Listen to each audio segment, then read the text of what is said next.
always ask myself, what would happen if I didn't run away that day? I wasn't born in a rich family. When I was young, we moved a lot.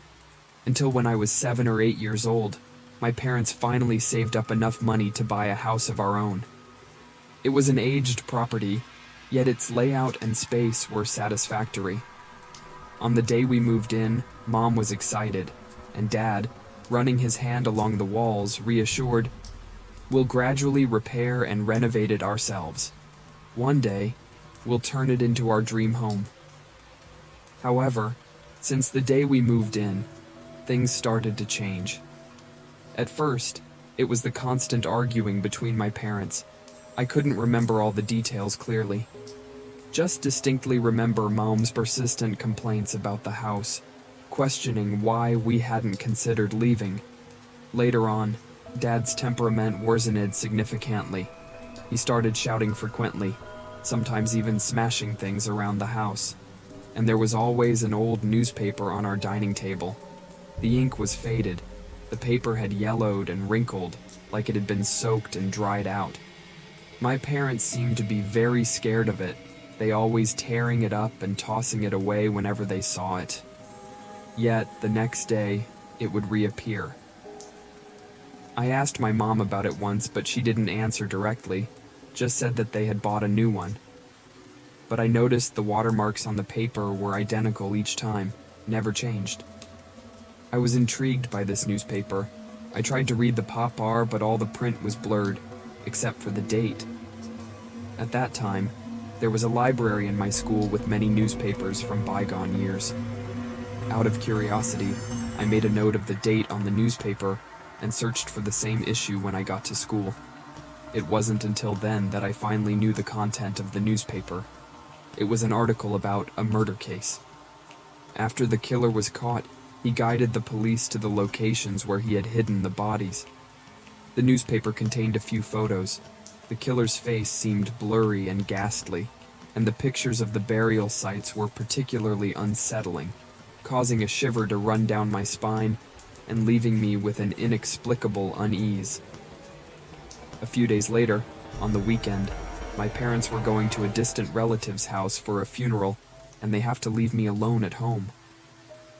Shortly after they left, the sky suddenly gloomy, and after a few distant thunderclaps, it began to pour heavily. It was only then that I remembered the living room window was open.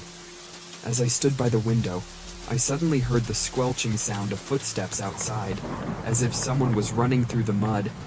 As I looked up, a dark figure abruptly appeared at the window. I was startled, but upon closer inspection, I realized it was my mother standing outside. She seemed to have taken a tumble, covered in mud, with her face and clothes smeared in yellow clay. In her hand was a worn black umbrella. Even from behind the glass, I could smell the pungent odor of rubber. My mother smiled at me and said, "My boy, open the door."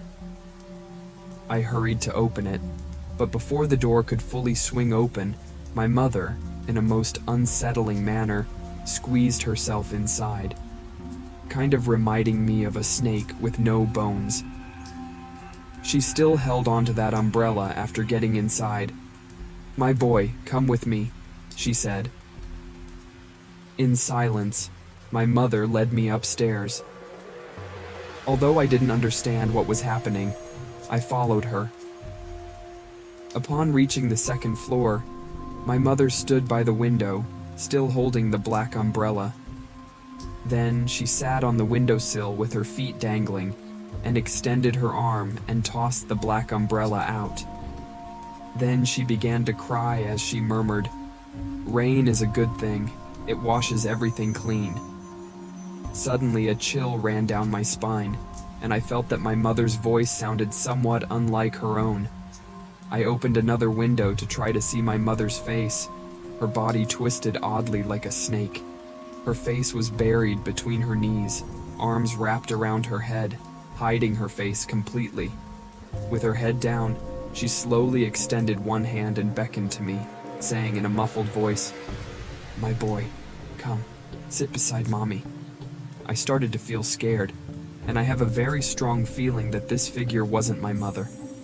Hastily, I rushed downstairs to the backyard and looked up to the windowsill where my mother sat. It was then that I saw the face hidden between her arms wasn't my mother's at all.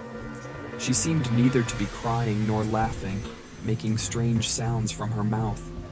Yellowish mud oozing from her mouth, nose, and eyes. I was on the verge of sheer terror and ran outside. Fortunately, I soon crossed paths with my parents, who were on their way back halfway.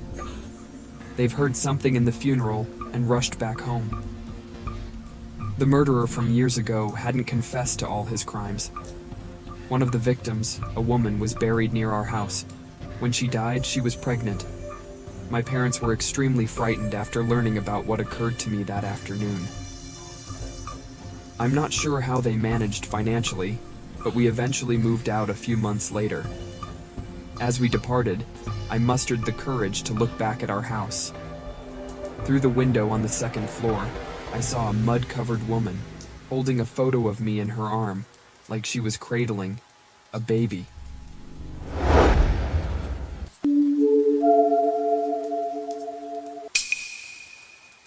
The most terrifying and evil thing in this world might not be ghosts, but rather the dark side of some people. During my childhood, I had a period of being bullied. I was raised in a remote town where life, contrary to common belief, wasn't tranquil or easygoing. It was inhabited by disillusioned middle-aged individuals and aimless youth who became parents prematurely and allowed their children to grow up neglected. Children there learned the laws of the jungle early on. Since I was short and skinny at that time, I became a target for the other children's ridicule and harassment. They refused to play with me, at times even resorting to physical aggression or treating me as a mere object of amusement.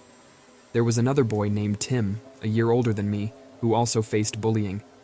Over time, we became friends. But one day, Tim disappeared. His family was in a panic, searching every corner in town. Strangely, the other children kept quiet about Tim's disappearance, as if nothing has ever happened. But I knew where Tim was. There's a cemetery outside the town, and after a heavy rain, a large tombstone toppled over, revealing a space underneath that was accessible. One day, the kids decided to challenge their courage by venturing there. Surprisingly, they allowed Tim and me to join them, perhaps seeking additional company to bolster their bravery. We chose to go together one evening, and by the time we arrived, it was already dark. Despite their earlier boasting, none of the kids dared to take a step forward. Then, the leader shifted his gaze towards Tim and me. In the end, we were forced to play rock, paper, scissors, and Tim, who lost the game, was chosen to enter the cemetery. Tim was terrified, trying to run home, but he was quickly encircled after a few steps. The lead boy grinned maliciously as he approached Tim, then suddenly turned to me and delivered a stinging slap across my face. He pointed at me and said to Tim, "If you don't want to get this, you have to go in tonight." Tim eventually stood in front of the cemetery. I was sobbing, but I didn't say anything, just stood silently by his side. Then, Tim was lifted by two kids and sent into the hole. Not long after, we seemed to heard some faint sound like a woman's crying. It was soft, with the shuffling of footsteps, as if someone were being dragged across the ground. It must be the wind." The leader boy was trying to stay calm, but then Tim's screams of terror pierced the air. All the kids were terrified. I couldn't imagine what Tim had witnessed, but everyone began to scatter and run away. Just like the others, I put my head down and ran for my life all the way back home. The following day, Tim didn't return home. His parents were going crazy, searching everywhere and asking everyone about his whereabouts. But all the kids remained silent about the incident. At the end of the day, the kids gathered as usual. To my surprise, they were casually discussing Tim's disappearance as if it were some sort of amusing event. Suddenly, their attention turned towards me, and a feeling of impending trouble washed over me. Before I could react, they had encircled me. Then, they beat me up, forcefully pulled me towards the cemetery, and callously pushed me into the graveyard. I wanted to run, but they stood guard at the entrance, ready to beat me again if I tried to leave. Looking around, I saw a narrow passage, but it was too dark to see how far it stretched, and Tim wasn't in there. As evening descended, my anxiety intensified. A couple of kids by the entrance chuckled, goading me on, suggesting I venture forth to investigate and return with news to earn my release. Summoning courage, I cautiously felt my way forward. The ground beneath my fingertips was uneven and damp. Guided by the faint moonlight, I suddenly glimpsed a figure not far ahead. Looks like a boy roughly my size. I widened my eyes. Could it be Tim? I cautiously called his name, and to my relief, the boy slowly turned his head. My heart was filled with joy. He was okay. With excitement, I felt the urge to rush towards him. But then, I suddenly sensed something was wrong. The boy seemed to be rooted to the ground. His head was turning while his body remained motionless. Now his head was twisted in my direction, yet his body remained still. My eyes widened in shock at the unsettling sight. I let out a cry of fear. My body felt weak as I gazed upon the boy's face illuminated by the moonlight. It was Tim, unmistakably so, but his eyes were empty and jet black, blood dripping from them, and a peculiar smile gracing his lips. Tim slowly approached me as I lay there, frozen with fear. As he reached me, he crouched down, his eyes dripping with blood, locking onto mine. After a moment, he seemed to release a soft sigh before disappearing into thin air. Later, Tim's body was found in the graveyard, his death attributed to a combination of fright and suffocation from oxygen deprivation. However, because all involved were underaged, no one faced any legal consequences. A year later, my parents and I left that town for good. It wasn't until I grew older that I realized the most terrifying and evil thing in this world might not be ghosts, but rather the dark side of some people.